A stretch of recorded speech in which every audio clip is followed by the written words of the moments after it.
Hey, happy Monday, everyone. Hope you are doing well. It is a new week. We just had Father's Day yesterday. It was a great day. Happy Father's Day to all the dads out there. We had a great service at our church and then spent time with the family. That's always good. It's always fulfilling to spend time with the family, my wife and kids, and really enjoyed the day. Hope you did too if you're a dad, or if you have a dad, hope you enjoyed your day with your father. And this is In the Raw, unscripted, unpracticed, unedited conversation. And speaking of Father's Day, we started talking last Friday.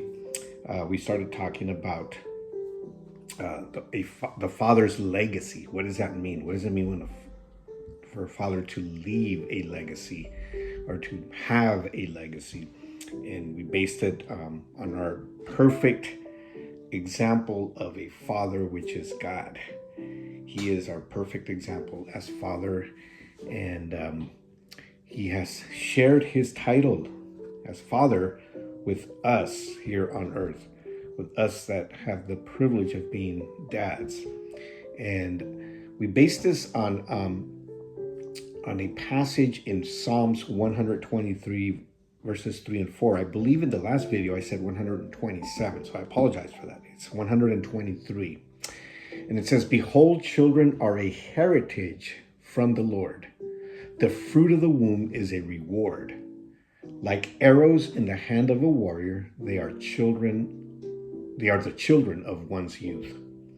And so we were talking about what this means, and we notice that there's two principles that this passage shows us that we as fathers need to pay attention to, and we need to proceed as fathers, as dads, and if we're going to leave a legacy to our children. And the two principles are we're going to fight and we're going to give direction, because that's what the arrow in the hands of a warrior. We are warriors, fathers. We are warriors, and we are fighting, and then we are giving directions, right? And so an arrow, as you know, bow and arrow is an instrument or a tool for fight, right? For war. And so we were talking about this, and we were saying that we need to fight for their future. We talked about this in the last video. You can go back and review that if you want. We fight for their future. So we are warriors, and we are fighting for their future because we are in a world that has declared a war against our children in many ways. And so we need to fight for their future. And so I gave some points on that. You can go back and check them out. I gave some points on how we can fight for their future and what does it mean to fight for their future. I want to focus today on the second principle. The second principle that we do as warriors with the bow is to give direction to their future also. We give direction to their future. And so, as you know, an archer, not only, sends that arrow to fight, but also sends that arrow with direction. There's got to be a correct direction. And as many of you may know, I am an educator for over 25 years now, and in the profession, and I've seen a very sad truth as an educator in all these years. There's a great number of young people living without direction. That's the truth. That's a cold fact. A lot of young people living without direction, without purpose, without, a sense of direction. And in my opinion, I think that we as parents are responsible for this. The Bible says in Proverbs 22:5, "Train up a child in the way he should go. Even when he is old, he will not depart from it." So that's talking about giving direction. And throughout history, humans have used the bow and arrow as a weapon to fight, as I was saying, right? And defend themselves. And historians say that the bow is one of the longest standing weapons in history. There's evidence that it has been used for more than 4,000 years. And this is due to its effectiveness and precision with which it projects, it's projected. And it's not the bow that makes it a powerful weapon. It is the use of the bow that requires skill, precision, and concentration to be able to hit the target effectively. It is the archer then that gives this effectiveness to the bow. And God has put a bow in our hands to give direction to our children. And how do we do this though? So here's some things that I've observed, in all my years of being a dad. First, the first way you give direction to your children is to enjoy family. Sociologists say that the family is one of the most important and most in the main institutions, most important institutions. Family is where people are raised to be productive members of society. And there's something that distinguishes Hispanic families in particular. Maybe that I'm a little biased because I'm a Hispanic, right? In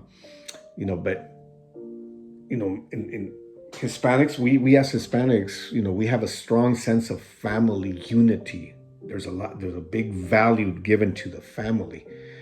And God has established this given great importance to family, to have family. And we need to continue valuing this family. If we're going to project our children in the right direction, we need to value what happens in the family, not just in the immediate family, but in the extended family. Grandparents are so important in children's lives, in young people's lives. Aunts, uncles, all that is very important.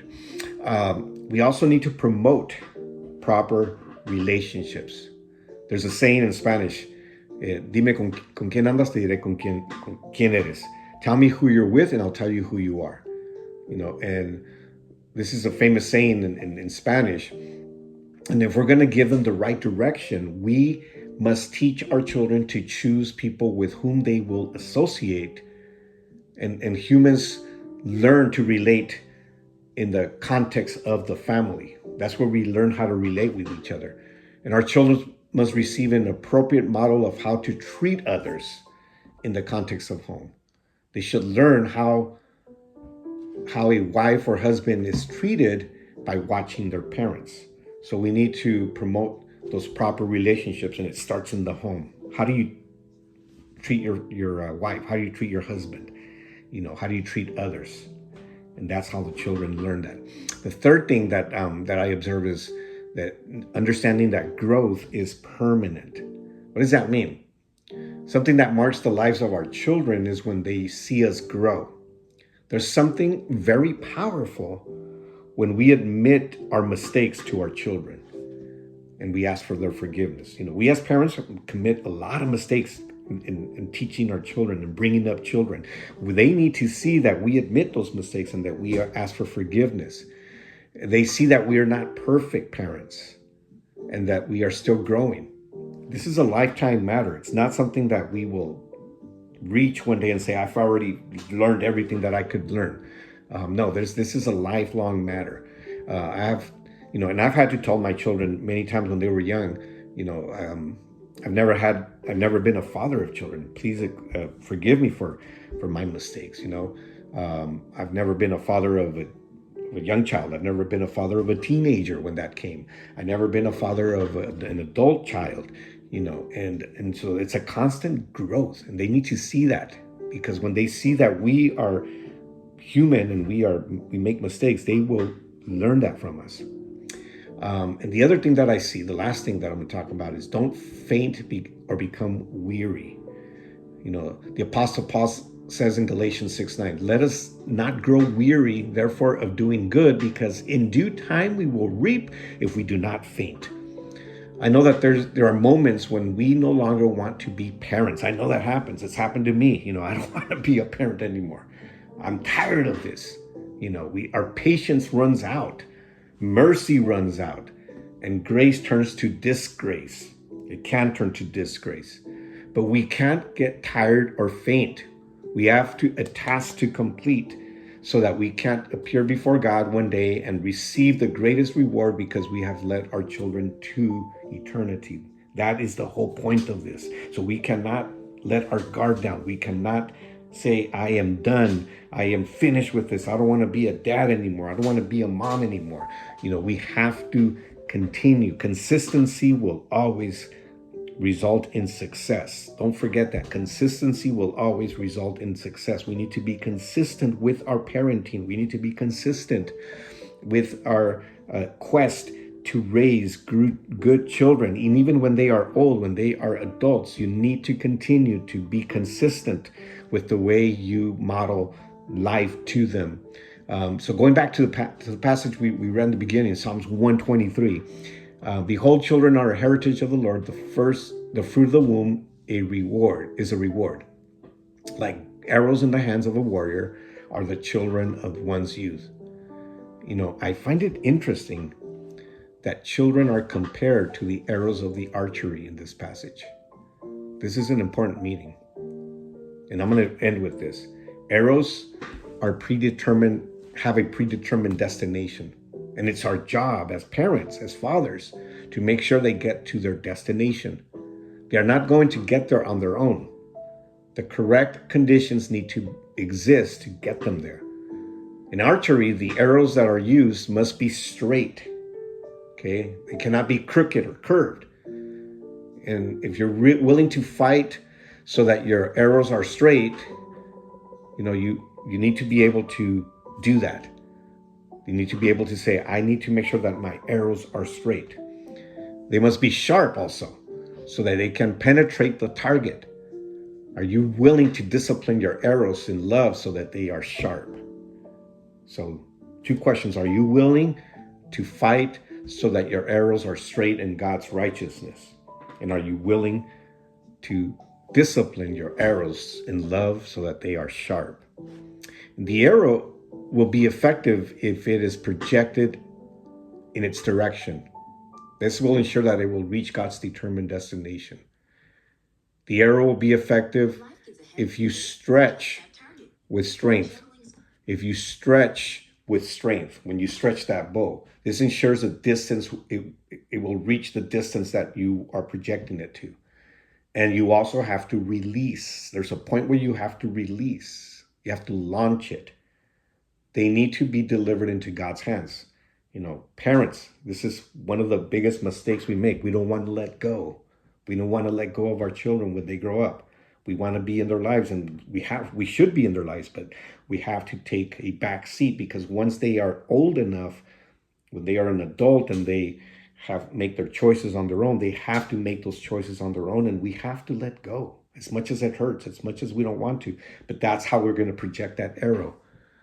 And the next verse in this in Psalm says this about our children. Blessed is the man whose quiver is full of them. Quiver is where you store the arrows. They will not be put to shame when they dispute with enemies in the city gate. When we take our father's legacy and hand it over to our children, the enemy can never shame us. We will never be shamed by the enemy. When we take our father's legacy, we make it our own, and we give it to our children.